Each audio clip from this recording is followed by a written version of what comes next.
Hello and welcome back to Creepy Cutie Crafty. Welcome back to yet another crafting video with me, Heather. Hold on. Hi guys, how you doing this week? So yep, this week I'm just finishing off this little border for this area of my whitework piece. Once I've done that, I'll show you where I've got to with this pattern. All I'm doing with this one is I'm doing 4 stitches along, going back to halfway across on the next stitch, 4 stitches along, and I'm putting it tight and doing some wiggling as I go, so that when I pull it tight you get these little gaps, and then going back halfway on the next row and pulling it back tight, using my finger on the other side to hold it sort of still, then go to here, so 1, 2, across, wiggle my stitch there, wiggle my needle rather, and then again pulling it tight, keeping that sort of tension to keep it so that the holes are a bit visible between the two. So yeah, anybody who's new here, hi guys, I'm Heather. I am a crafty mum. I sort of picked up the embroidery bug a couple of years ago, and now I can't put my needles down. It's been consuming my life ever since. But I'm really loving learning about all these different forms of embroidery. So I've been doing some black work, I've been doing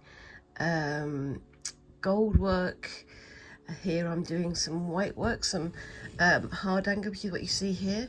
Got some black work here, and just trying different things out and seeing what I can do. Now this is on hard angle fabric. This fabric is called hard angle fabric, and I bought it just to try out the process, and I'm hoping that at some point in the near future I'll be able to do some of this on some sort of plain weave linen.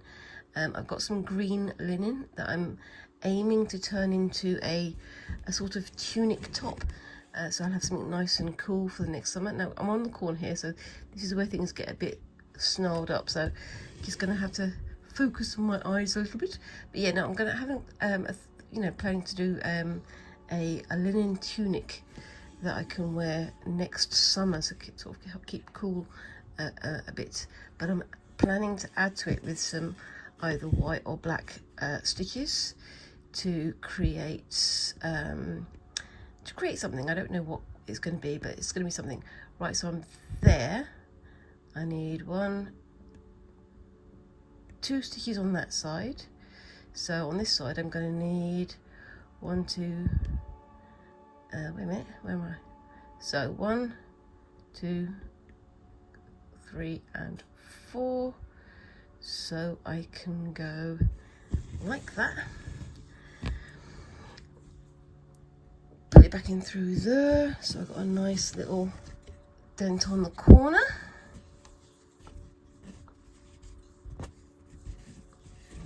I'm doing this on my slate frame. It's a bit of a weird way to angle my arm, so I'm hoping I can do this properly.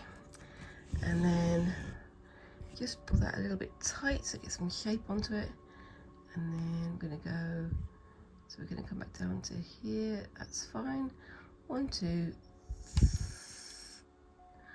1, 2 to there, 3 and 4, put my needle in, give it a bit of a wiggle, so open that little hole up, and then on we go. Yes, I mean, I've been working on this whitework piece for many weeks. I've pretty much shown you every single bit of this that I'm going to be working on, every sort of process I've learned, every sort of stitch that I'm going to be using.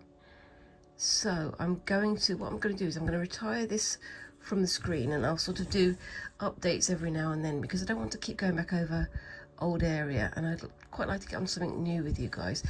Like I say, I will be finishing it off screen. I'll be posting sort of updates on my Instagram page or on my Facebook page, both of which are Creepy Cutie Crafty at the moment. So yeah, check in to see how those are going, and yep,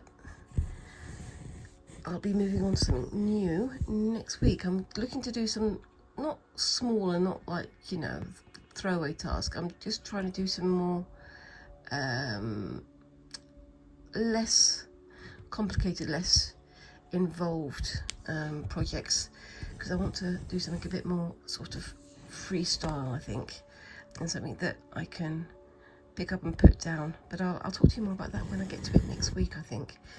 I've also got my Sashiko project to finish, and I will be talking to you about that in a bit. So I've got 1, 2, so we're there, I believe. No, that's 1, 2 few, so it's in there. And hopefully this is all going to line up. I have measured it fairly carefully, but this is me we're talking about, so measuring carefully sometimes can be a bit more slapdash than I want it to be. But yeah, I'm really pleased with how this turned out. I managed to finish this all off. Hold on, move my magnet out of the way. I managed to finish this all off last week. I've got to do it up on corners there, but I've done it all on this side, so you can see how nice that looks. It's very tactile. I keep sort of stroking it. I shouldn't really do that because it is whitework, so it's going to pick up any muck on my fingers, and my fingers do get quite mucky, so yeah, I definitely need to look, not touch. Look with your eyes, not with your hands, as my mum used to say. Even though I'm the one making it, I'm still abiding by those rules. Anyway, so yeah, I am very much enjoying how this is looking, and I've got an idea of what stitch I want to do in this central area here, and that's the last bit I'll do on screen for the moment, just so I can switch to a different task, just to, you know, as I say, change is as good as a rest, and I'm about ready to have a rest from Whitework, but I'll still be doing it behind the screens. But I'm definitely going to give you guys a rest. You'll have to let me know what you think of this down in the comments. As I keep pointing out, I am not a professional embroiderer by any stretch of the imagination. I'm just an amateur who's happy to throw my lot in and have a go and try things out. It's interesting because, you know, the more techniques and things I've been experimenting with, the more I can see how certain things are transferable to other forms of oh look, that's almost perfectly lined up. Other forms of embroidery. So it's like when I was doing the chicken scratch, and I was thinking, actually this could go really well with Sashiko, or this could go really well with XYZ. It's fascinating to see how they all fit together, because they do. It's quite remarkable how well all these different forms of embroidery fit with each other, and how they can all sort of inform each other. I think I missed a stitch there, didn't I? I did. Did I? No, I didn't actually. Nope, I'm going to stick with that one. Stick with that stitch and hope that it's all right. But yes, so I'm going to put that into there, and that is that border complete. And so I'm going to,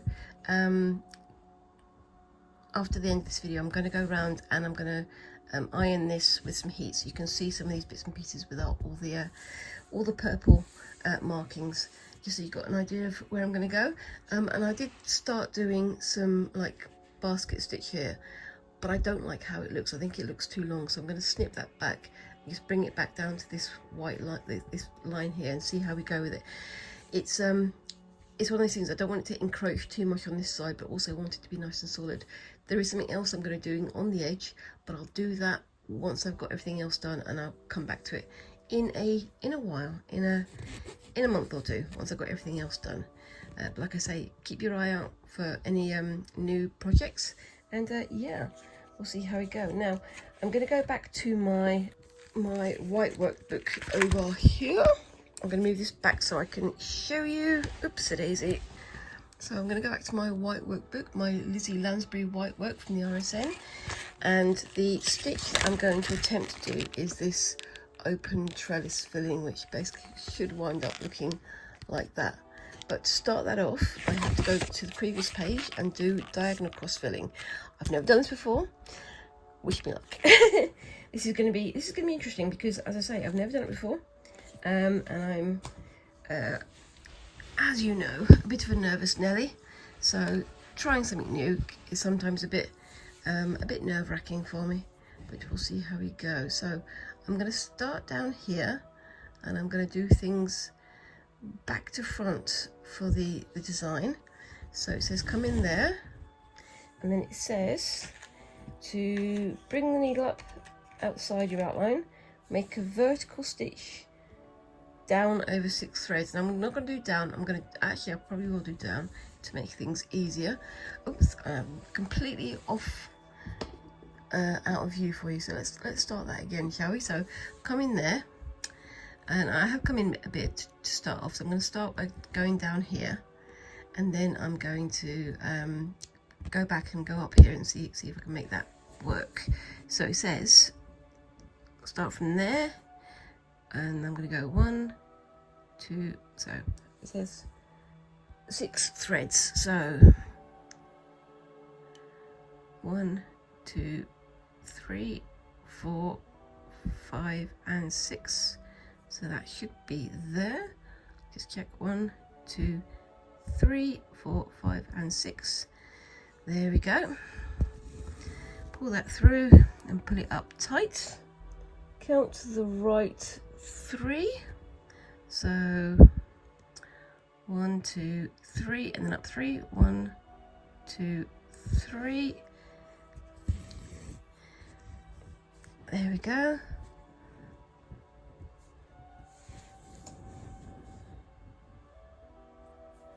Then go down 6, 1, 2, 3, 4, 5 and 6 to there.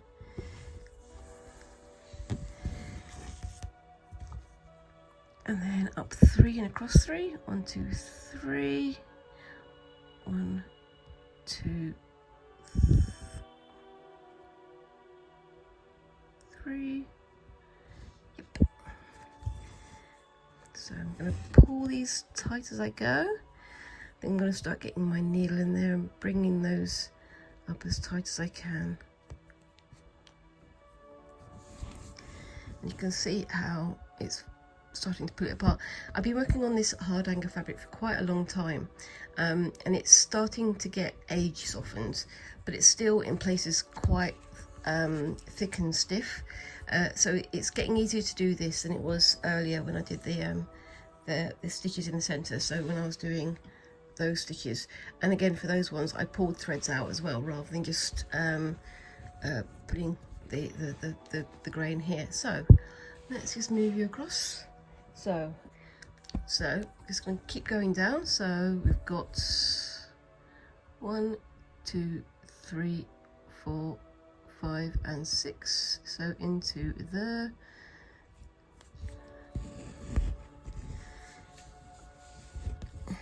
And then 1, 2, 3, 1, 2 and 3. So I'm doing that on the front so I can see it a little bit better, and you guys can see what I'm doing a bit better as well. And then pull that up. As I say, you know, as you're going along, it's a good idea to have behind here, I'm pressing on the thread so it doesn't pull through, and I'm keeping the tension as much as I can. So 1, 2, 1, 2, 3, 4, 5 and 6. So there. Oopsie daisy, got myself caught up. But yeah, I mean, I'm still really enjoying doing this white work. I just want to mix it up with other things as well, because I'm very aware that I've been doing this for a very long time, and that might not be quite the most exciting thing to share on here. So 1, 2, 3.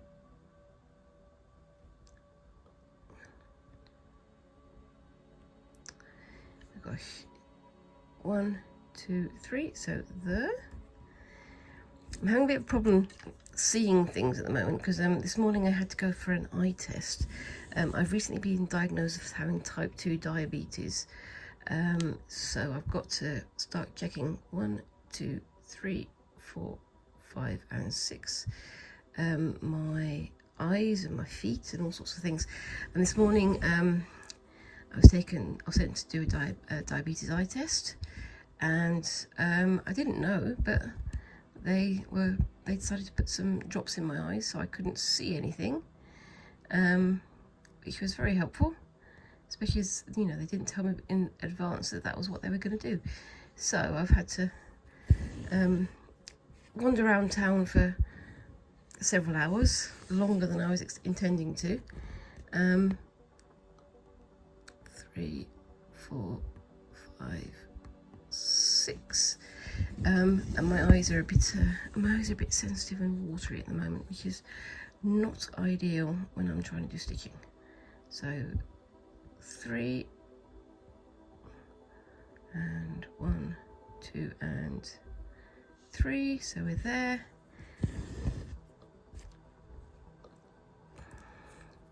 Just got to remember to do the wiggling with my needle, and then 1, I'm gonna go from here, so that's 3, 4, 5 and 6. Pull myself through,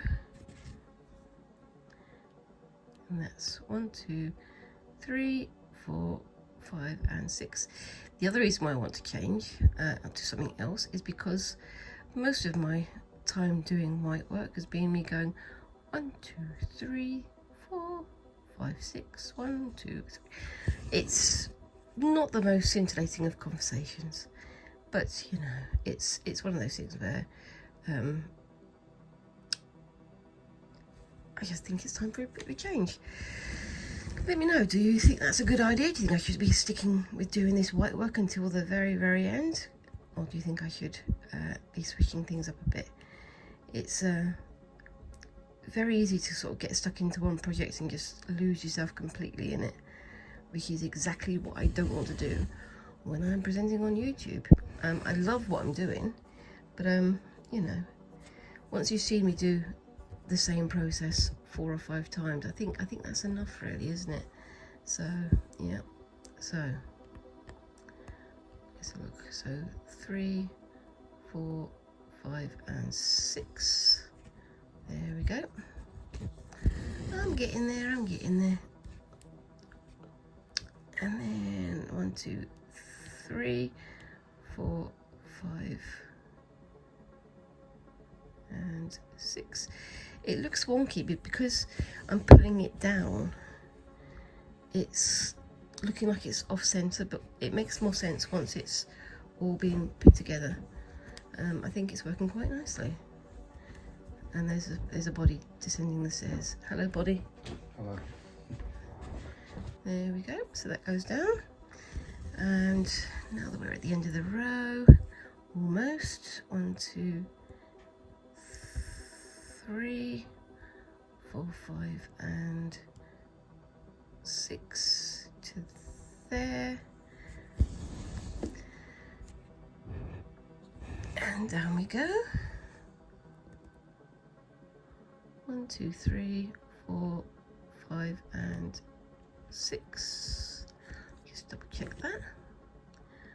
So 1, 2, 3, 1, 2, 3. There we go. So from here it says oopsie daisy. It doesn't say oopsie daisy, that's me saying oopsie daisy. You can see that's quite a nice little row. It says at the end of the row, count 3 up and 3 from the last hole and bring the needle up. Make a horizontal stitch over to the right over 6 threads to form a cross. So I can't go up to 3, so I'm going to go from there, just behind that stitch. Oopsie daisy. There. And then I go through, make a cross. Now normally if you'd be doing this on a frame like this, like I did at the beginning, you'd stitch these on the sides to make it nice and tight, but because I keep moving up and down, because I'm changing my spots in the project constantly, it's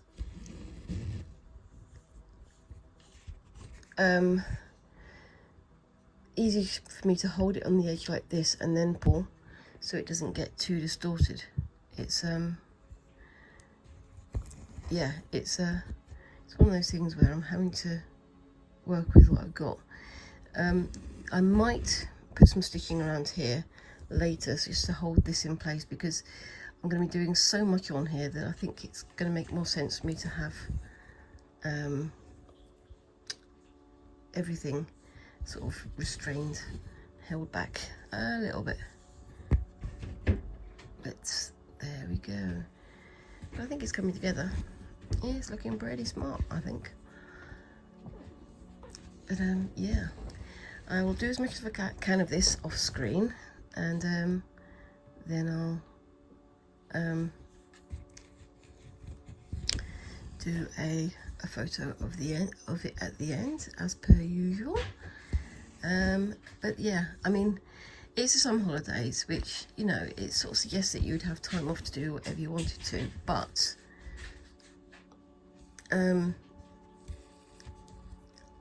I've got a Squinks, and Squinks wants to go out and do stuff all the time, and you know, that's nice for me to have time with my family. It's just that it does eat into my sewing time as well. I do know from watching other YouTubers, there's some people who do it sort of as and when they feel like it, but I know that there's also others who work at it 60 plus hours a week, which is, the extremes are there, aren't they? And if this is your form of income, it's not surprised that you work so hard. But yeah, I'm not quite at the point of being able to do that. Right, so if I go from here, what I need to do is go in from there, 1, 2, 3, just to there. So 1, 2, 3, that's it. And then from there, 2, 3, so it's up to the, nope, to the, I can bring that down, and then, oopsie daisy, where am I? I'm there we go, oops, and gravity has been not helpful again. Come on, stay in there, there we go, there we are.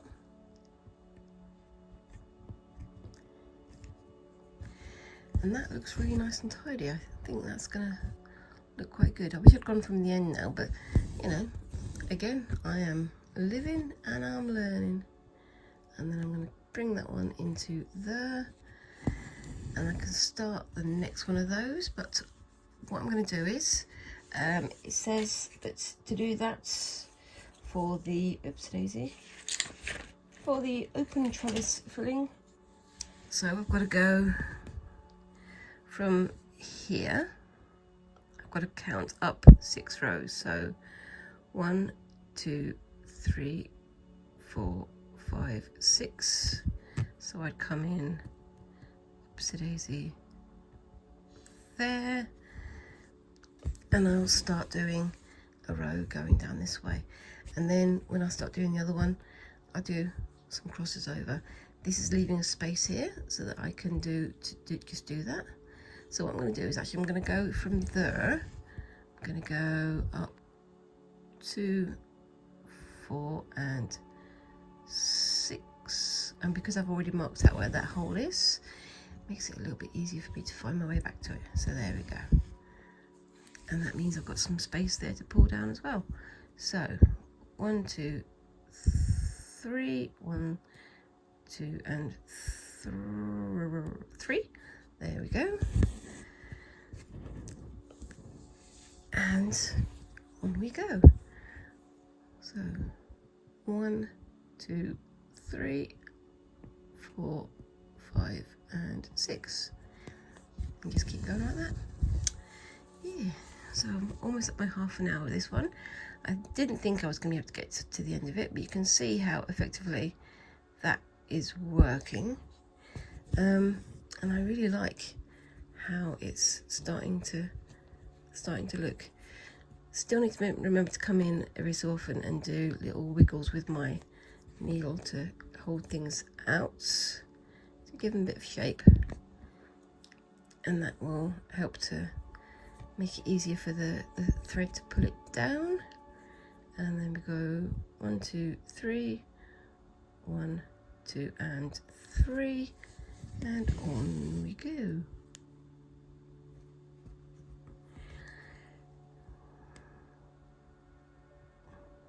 One, 2, 3, 1, 2 and 3.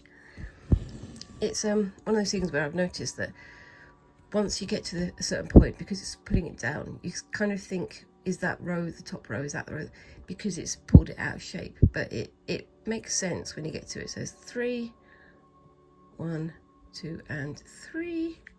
There we go, and on I go. I think I'm not going to be getting much further with this one today because it's kind of fiddly, but I like how it's looking. 1, 2 and 3. There we go.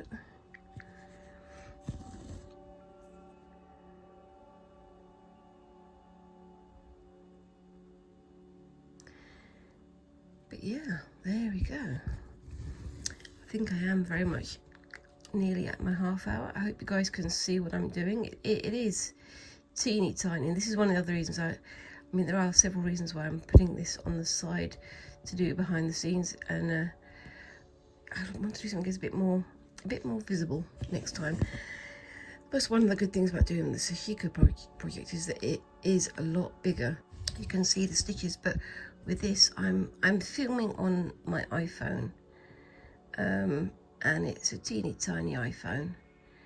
It's a teeny tiny stitches, so it does get a bit lost. 1, 2 and 3. So it does get a bit lost on the camera. I do my best to try and zoom in so you guys can see what I'm doing, but it doesn't always work. 1, 2, 3, 1, 2 and 1, 2 and 3. But it does lose a lot of its definition, a lot of its detail, so it's hard for you guys to see, but I am really enjoying how it's looking. And I'm definitely going to be continuing this off screen, just trying to find as many hours as I can to catch up, because isn't that the dream, having all the hours to catch up?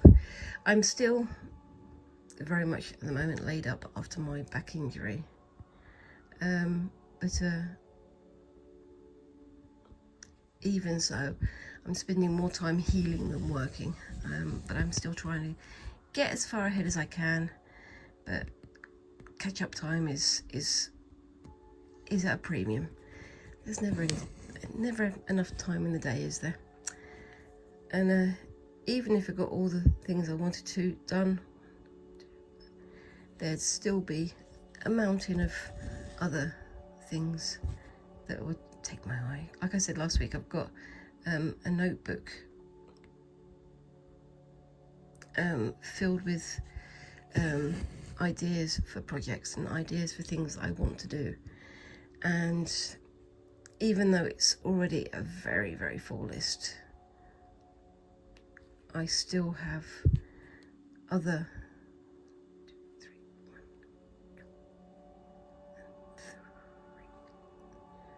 projects that are calling to me. I've got another place there. Right, 1, 2, 3, 1, 2, 3. No, that's the right place. And I'm really hoping to find the time to do it all, because, you know, as I say, that's the dream, isn't it? 1, 2 and 3. So there. It's a little bit squinky, but I can live with it. And as I keep saying, I'm sure you guys can too. 1, 2, 3. 1, 2 and 3. My husband has come down to make all the noises, but there we go. Not too much of a distraction, I hope. 1, 2, 3, 1, 2 and 3, there we go.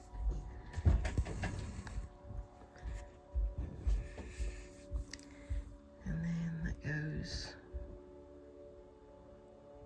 1, 2, 3, 1, 2 and 3 down to there, and then we can go back, and that will be my time up, I believe.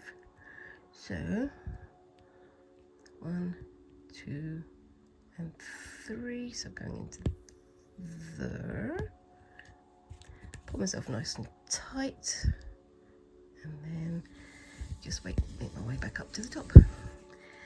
With these stitches, because they are so decorative, it's a good idea to make sure that you're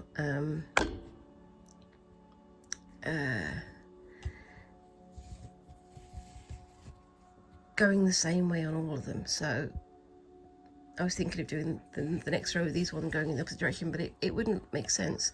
So you kind of want the crosses to all lie in the same direction, because then they get the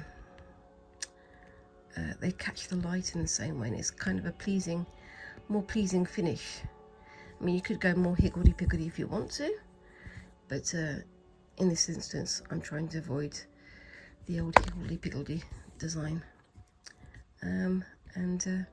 Yeah, just keeping opening these stitches as I go. That way I've got nice big open stitches as a decoration.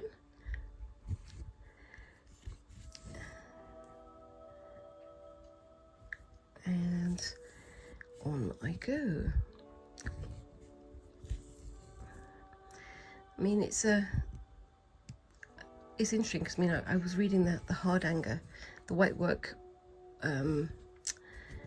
how-to book, and it says don't buy hard anger fabric, and I'd already bought the fabric, and I figured, well, I'm just going to give it a go, see how it is. And it's a little bit like Ida fabric, or Ada fabric, however you pronounce it, in that it's got quite an open weave, so you can count the stitches more easily.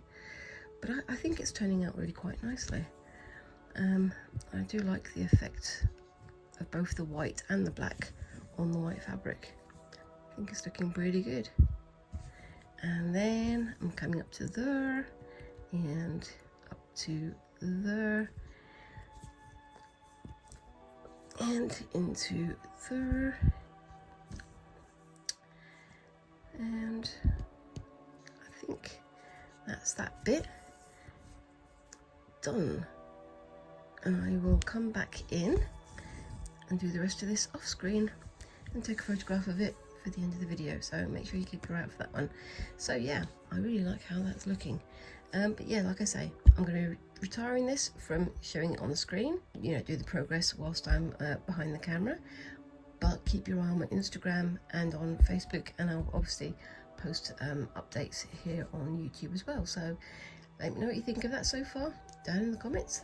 And yeah, I'll be back in a bit to carry on with my Sashiko project. So I'll see you in a bit. Bye-bye. Okay, so I'm back, and I'm gradually, slowly but surely getting my way through all of these panels. So I've got these, the ones with the characters on them, and I've got my more plain one, which I'll show you in just a second. The one I finished last week, if I can find the edges of it. So yeah, this is the one that I finished last week, and I've done my 2 patch pockets. I did this one on screen last week. This is just like a series of crosses, and I've also got the paint marks in there as well. But yeah, that's going to be a patch pocket over there. Before I put it on there, what I'm going to do is I'm going to put like a lining of some description on the back, so I don't catch my fingers on these threads every time I put my hand in there. And I also did this one as well, which is basically just like a series of concentric squares, and I think that looks quite nice. So those are going to go there, and yeah, I'm on to the next bit now. So just going to tuck that away, and I've come back in with a very long piece of fabric here, on which I've measured out half inch squares, and this is going to be the base. So the base is sort of from there to there. It might be a bit shorter, but I can sort of cut it back if I need to. And I've added the extra length here because that can go up the sides of the bag, so that it can use the space. And I've got some like scrappy ends there, which I'm hoping I can keep in the actual final piece. Obviously I'm not going to be able to hang the bag off that, but we'll work out how we're going to use it when we get to that bit. Again, I'm making this all up as I go along. And yeah, just a reminder folks, if anybody's new here, this is my Sashiko handbag project. I've been using Sashiko type stitches to make a pattern on here. I've been referring quite a lot to Susan Briscoe's The Ultimate Sashiko Sourcebook, which has got lots of pages on different bits and pieces. That's my quilting rule there as well, and that's the reflection of my ring light. Aren't you glad you saw that? But I've been using a variety of stitches as I go through, and today I'm going to be having a go at a variation on this one. This one's Dan Tsunagi linked steps, but I'm going to be using this kind of stitch on it instead, so stitches going off in the opposite direction. So I've already marked out. I'm also using my quilting ruler as my bookmark. Isn't that handy? I've already worked out some of the squares, so you can see here I've made little marks. There's one square there, one square there, but just got to get on with it now. And this time I'm going to come in with my red first of all, just because I want to, you know, come in with me red first of all, I suppose. And I'm going to be working on one square, one shape at a time, and see how I go. I've been also, as usual, following the green wrapper and seeing how their stitches and things are going. After doing my pocket last week, the one with the concentric squares, I thought I would like to come back in and do this one with concentric squares. So just show you that one again as a reminder. So with that one, because we've got concentric squares, I thought I'd have a go at doing concentric squares on the base as well. Now the other thing about this is, as I say, this is going to be the base of the bag, so this bit is going to be resting on the ground or on chairs or whatever, so I need the base to be fairly sturdy, to be fairly thick. So I'm going to try and do some super thick stitches here, just so it's a bit more resistant, it's a bit more hardy, and I'm going to be starting off over here. So I'll start on this square here, and I'm going to come in from the middle first. I've measured this all out, but I'm not going to worry about it being super duper straight. Same as usual, I'm making up as I go along, and I'm hoping for the best. And it seems to be working out so far, because I really like how this project is looking. I've not tried to be super uptight about measuring in the size. Oh, neck. There we go. I did hold it on the back, but I obviously wasn't holding it hard enough. Yeah, so I've been sort of careful with the measuring when it comes to the stitching. I've been a bit more careful than I usually am when it comes to the Sashiko decorative stitching. But I'm not worried about the size of the bag itself, so I've been sort of scrapping it from here and there. These are all made from pieces of recycled denim trousers and bits and pieces that various people have donated to me, and this is going to hopefully turn into a very nice sturdy handbag type thing. It's probably not going to be more like a messenger bag because it is fairly substantial, but yeah, it's going to be something that's going to be good for carrying all of my stuffs. And I've got a special plan in mind for my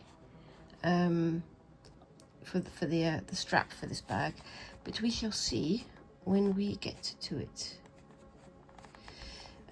Just making sure I'm keeping an eye on my stitches so they don't go off the edge of the square where they don't need to be. So, is that correct? Yep, that's correct. Like I say, I'm going to do one square, one piece at a time and see how we go, because that's the edge of the square there. So I can come in onto the next bit.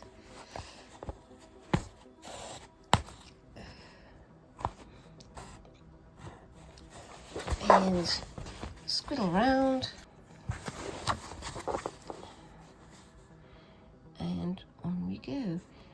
I'm doing these layers now. There is some gaps between the layers there. I'm going to fill those gaps in on the next pass so that I can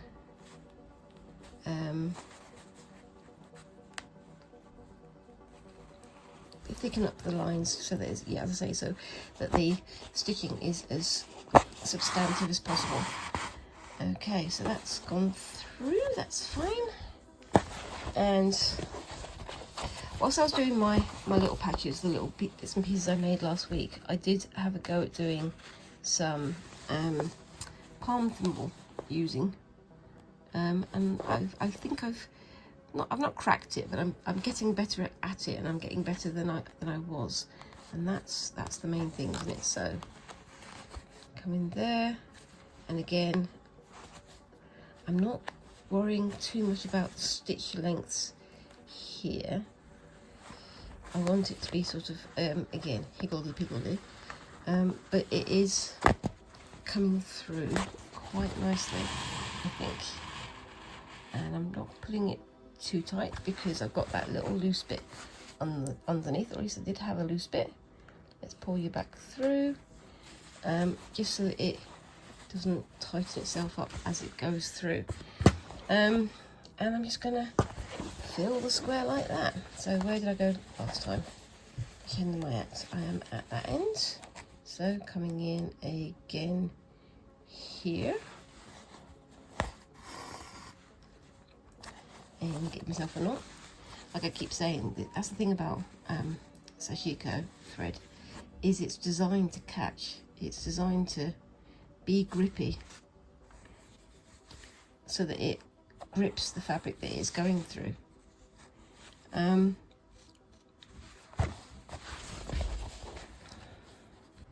that way it creates a very solid surface on the fabric.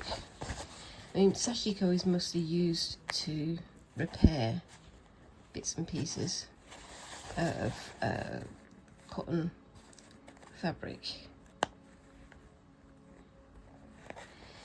and to reinforce things.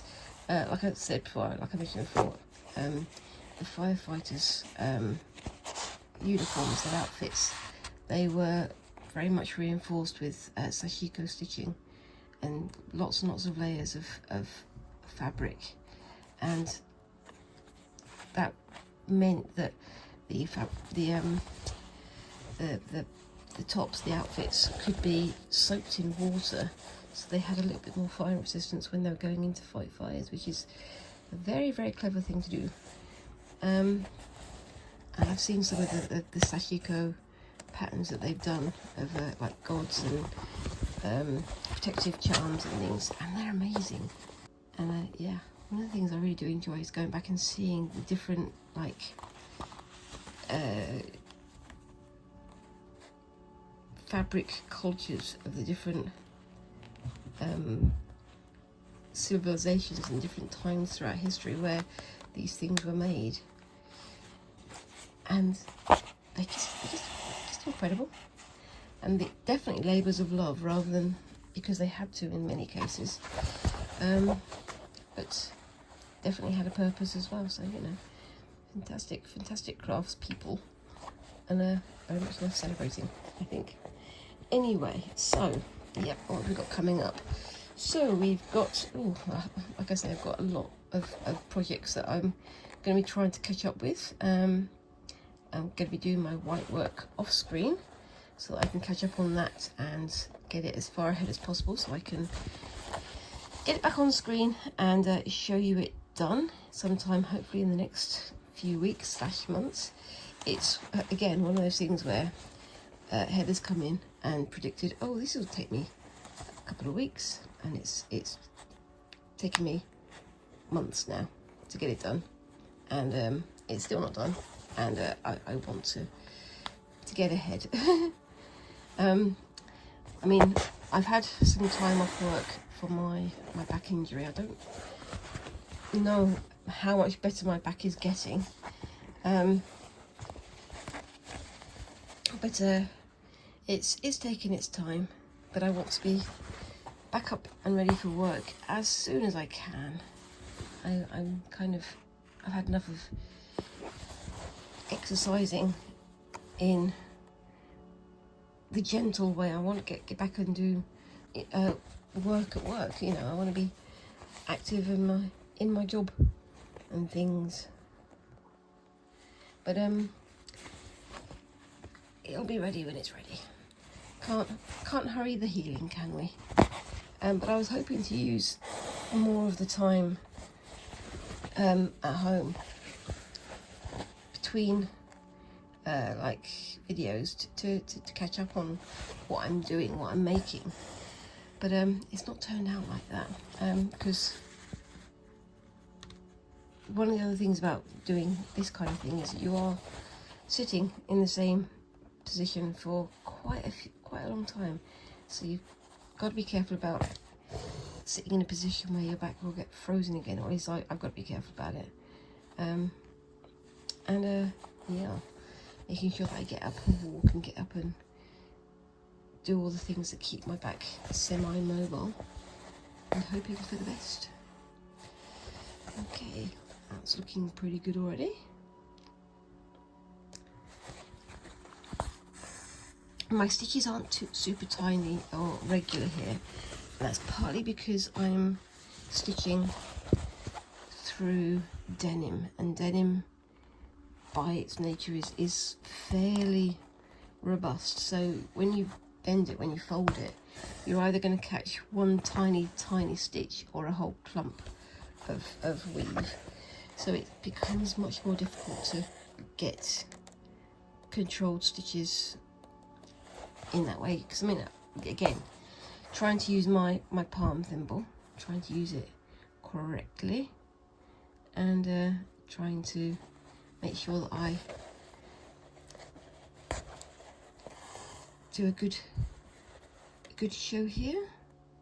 And when you use your palm thimble, so you've got to fold it carefully as you're working, and it does wind up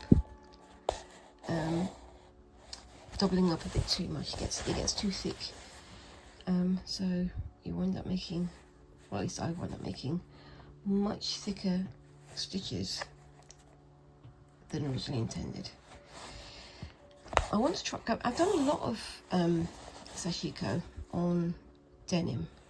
I think I need to do some on plain cotton cloth and see how much more controlled the stitching can look if I did that,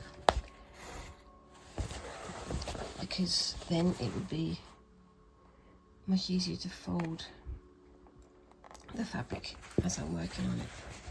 So you see, like when I'm folding here, it's very easy for me to take in either too much or too little. Quite often when I've done this, I've gone to pick up a stitch, and it's essentially just picked up one thread and then pulled that thread out of the weave of the denim, which is not ideal. So coming back in from there,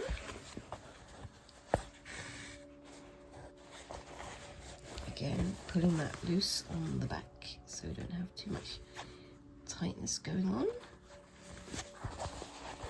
This is one of the things you do have to have the backing fabric on this, and I've actually found a really good backing fabric, a nice thick cotton that I will be showing you hopefully next week when I start to put the bag together.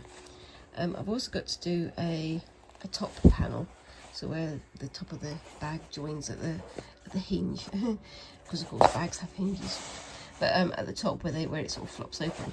And I was thinking of doing some more stitching on there, but I was thinking it would be nice to have one area that didn't have any Sashiko stitches, and I think that's going to be it. I think that's going to be the area that's more undecorated, but we'll see when we get to it. But yes, Now, I mean, I've chosen a contrasting colour here. I could do red stitches going in one direction and white going in the other, but I think I want to just mix it up again, have lots of different options, so both red and white going in the same direction, but keeping each square, each shape to one thread as well as one direction, or something. I don't know. Am I making any sense? Please let me know down in the comments. And yes.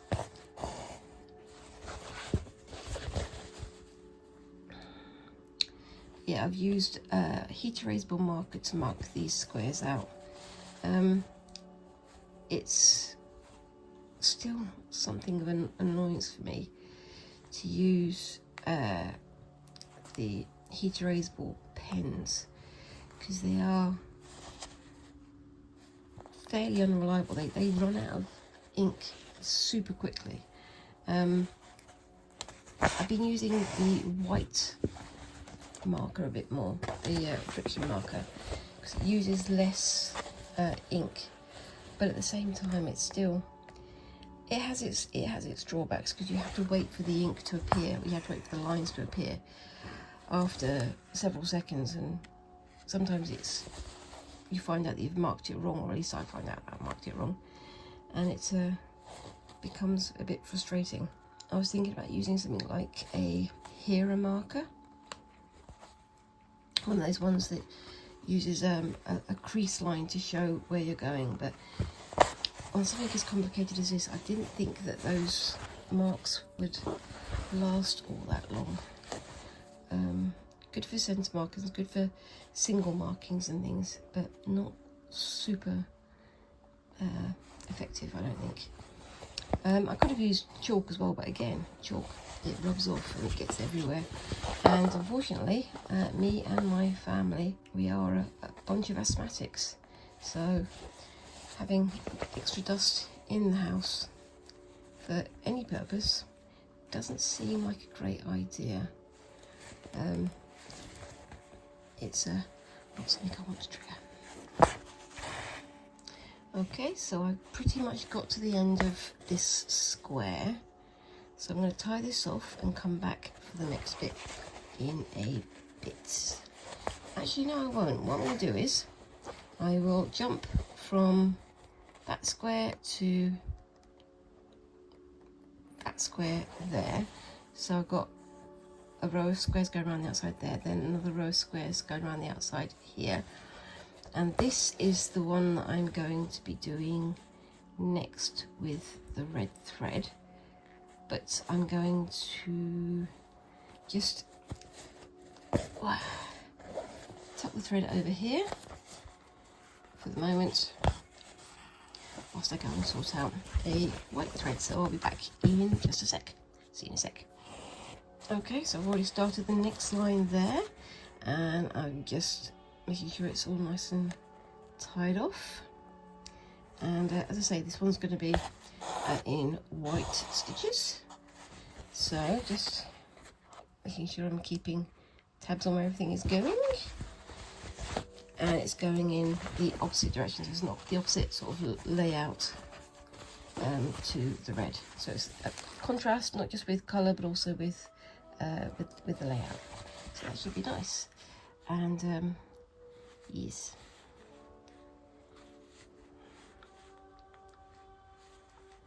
it's not super tidy, but it's going to be effective, I think. This is already feeling, I mean, there's a little bit of puckering there, but it's already feeling a lot more stable than the denim by itself, so that's a good sign. There we go. Get you looking nice and tidy. I am talking to my sewing, because of course I am. And then back across.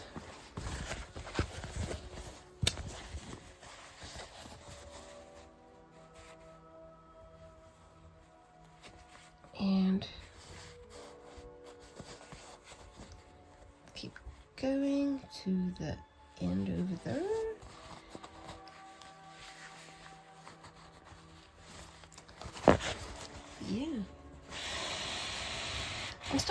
about, because I mean I'm still doing my channel as is, and I've mostly been focusing on my Friday Fabric Fumbles and my shorts, but I'm thinking about changing things up. I mean, I was trying to add another long form video on Mondays, which in the end I don't think was a good idea, but I'm thinking of doing bigger projects, but a more cut down version, but doing that just every so often.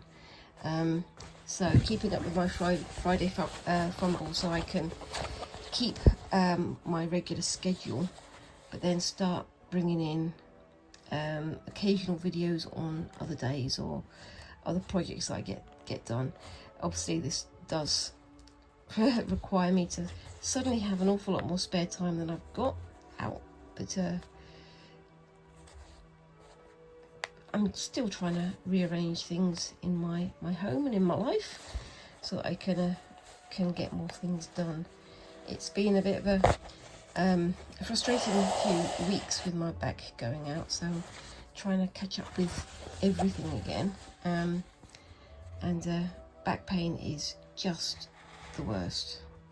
It's so frustrating when you've got so many things to do and you've got the energy to do it, and then suddenly no, you're not going to be able to walk for a week.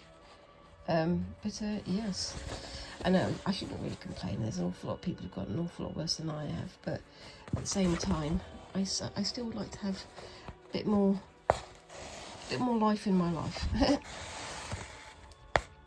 To paraphrase it, I suppose. I don't know. But yes, it's interesting. Now I'm wondering, what do I do here? Should I just go down like this, or do I just go over? Because I'm not going to do that with the next one, so I think I'm just going to do from here like this, so I'd save a little bit more of my thread rather than having it as tight as possible. But we shall see how that goes. I'll just try and keep my threads, my stitches as even and carefully spaced as possible. I'm very close to the end of my half an hour. Thought I was going to get a lot further with this one, but apparently not. So yes, there we go. So I'll do another couple of stitches, and start moving on to the next bit, I think. Oopsie daisy.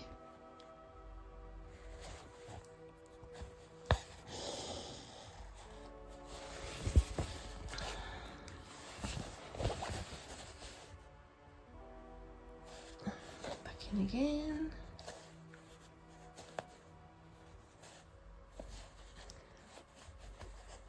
And just keep going. You can see how dense it is. I mean, a lot of the stitches are designed to be dense in Sashiko, but some are more dense than others, and this is one of the denser ones, so it's basically just making sure that it's keeping nice, and as I say, it's more hardy than just the denim on its own. And that's one of the reasons why I've stuck with this very thick Sashiko thread, because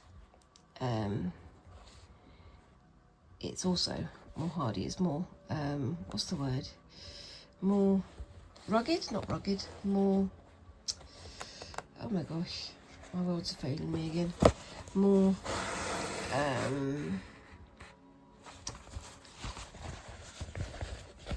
durable, that's the word. They're more durable, and I really like how this is starting to look already. It's an interesting one.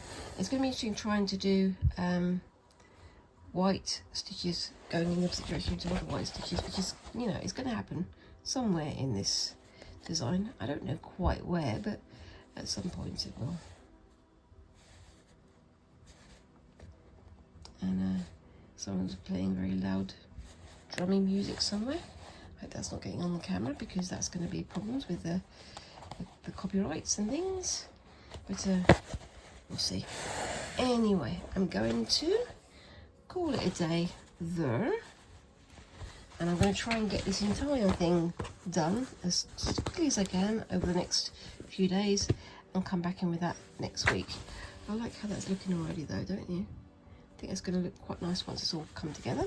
But anyway, let me know what you think of that and my whitework project down in the comments. Same as usual, I will try and post a picture at the end of the video so you can see how they both turned out. And yeah, let me know what you think of those down in the comments. Let me know what other projects you think I should try, what you think I should have a go at in the future. And whilst you're down there, please remember to like and subscribe and all those lovely little things that help a tiny channel like mine to grow. And I look forward to seeing you in the next video. So thank you very much again for watching, and bye bye.